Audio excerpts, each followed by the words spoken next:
But expect another quarter of muted GDP figures before growth starts to pick up again. That's the word coming in from Niti Aayog CEO Amitabh Kant, who is of the opinion that India should capitalize on the opportunity presented by US and China trade war, while also hinting at a package for electronic exports soon.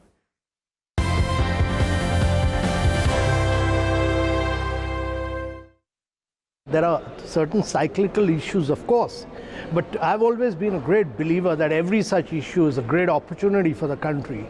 And the opportunity really lies in bringing about some major structural reforms as well.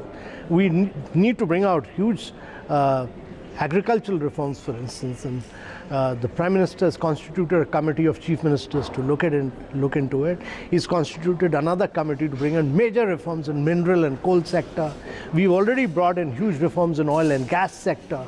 And I think this is an opportunity to build up autonomous economic zones, many other areas of growth, really take advantage of the US-China trade war in pushing for our exports of mobiles and electronic goods, really use this as an opportunity. And I'm a great believer that we should never look at quarter to quarter. Our perspective must be how we are going to shape India's destiny for the next three decades. We need to grow at high rates for next 3 decades to be able to lift a young population above poverty line. And therefore, it's not about a $5 trillion economy alone by 2024. It's not about a $10 trillion economy by 2030. But all of us Indians must see that how we need to bring in reforms for a growth. Because you'll never have this advantage again of a young population, average age being 29. We must push for growth. So fair point. We should look at quarter to quarter, year to year, not quarter to quarter, and perhaps 2-3 year in a tranche. But still, a lot of small short terms make up a long term, right?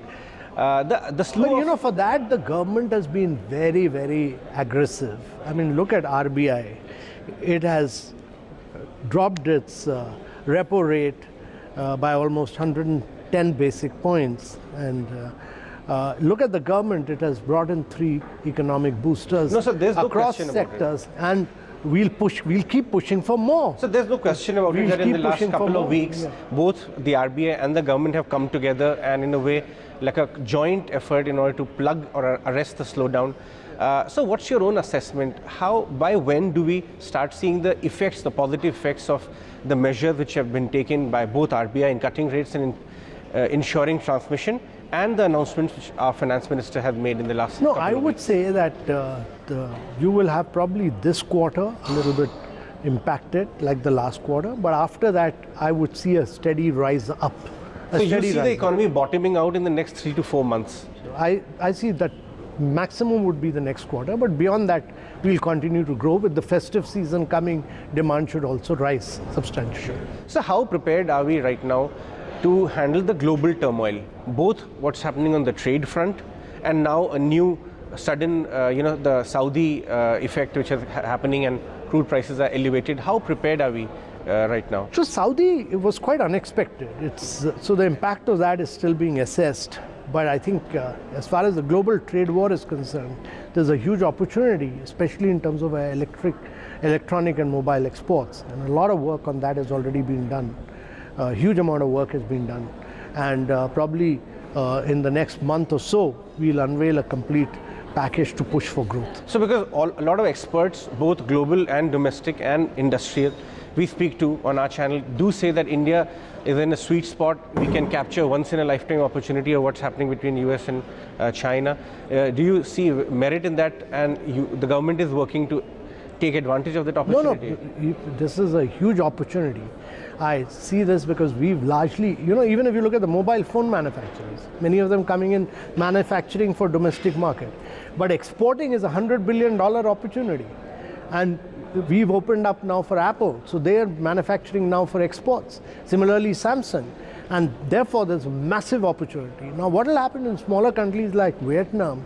There will be challenges on land, there will be challenges of availability of skills, manpower, etc. But India has a huge opportunity because the America-China relationship will never be the same again as far as exports are concerned. And therefore, it opens up vast opportunities. So you did speak quite specifically about divestment program.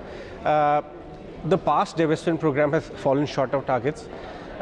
You have unveiled a big one this time around as well. Are you planning to go strategic divestment way this time around rather than bunching in EP? No, so we or combination of both? So Niti Aayog is the recommending agency. Then it goes to a committee which is chaired by the cabinet secretary, and then it goes to the cabinet.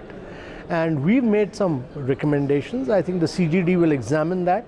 But our view is that we need to do both. Do some strategic disinvestment in certain companies, but do outright sale in several companies. So I was talking to BPCL chairman the other day, and just a reaction that a couple of months back, a large global oil and gas company showed interest in picking up stake in a domestic refiner, which is a private company. Indian refining companies, PSUs, are operating such large capacities themselves.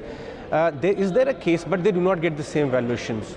Is there a case that in some manner, those parts of that could also be opened up for foreigners, because there is clearly a lot of interest? So the government has taken a conscious call, which is announced in the budget, that government will bring down its share in public sector enterprises to less than 49%.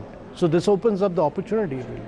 So exports is an area of concern. You said there was a challenge as well, but area of focus for the government. And the latest readings do show that we are quite weak on that spot.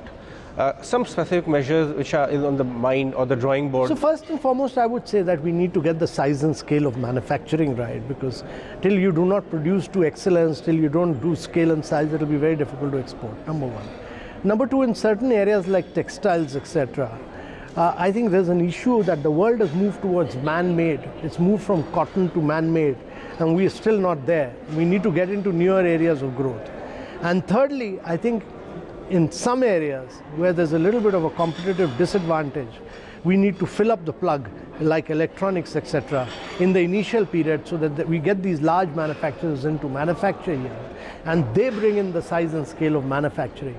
And once they do this, you will see the cost falling over a period of time. Right.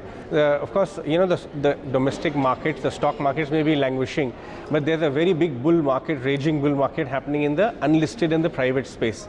And big numbers, both FDI you spoke about by the venture capital and private equity coming in, but traditional sectors are not being able to attract the same kind of foreign capital. Is there a sense from the government side probably to open up some sectors further? No, I think what the government should focus on is not the market, but it should focus on growth. It should focus on reforms. It should focus that India continues to grow. And if India grows, Indian companies will automatically grow. And once Indian companies automatically grow, you will have a lot of more interest in our markets. But on the whole, I must say that Indian markets over the last 25 years have performed remarkably well. I mean, they've been some of the best performing markets in the world, so there's nothing to worry. No. It's a small dip, but we'll ride over it. I'm absolutely confident. So wonderful to hear market comment from you.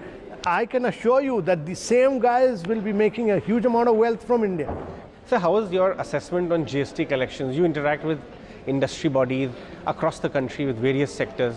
How do you see the numbers pan out or improvement? What is keeping them back? No, I have a feeling that GST will take another 3 to 6 months for it to take the rising curve upward. And once it takes the rising curve upward, you will see constant growth quarter to quarter on GST collections at 10% plus or more even. So I have no doubt about this, that in the long run, GST, once it gets simplified, it gets more technologically savvy, will be one of the biggest boon for India. So you are leaving us with a headline that in the next 1 month, some more steps from the government could be announced, definitely. And even in on the area of strategic divestment of PSUs?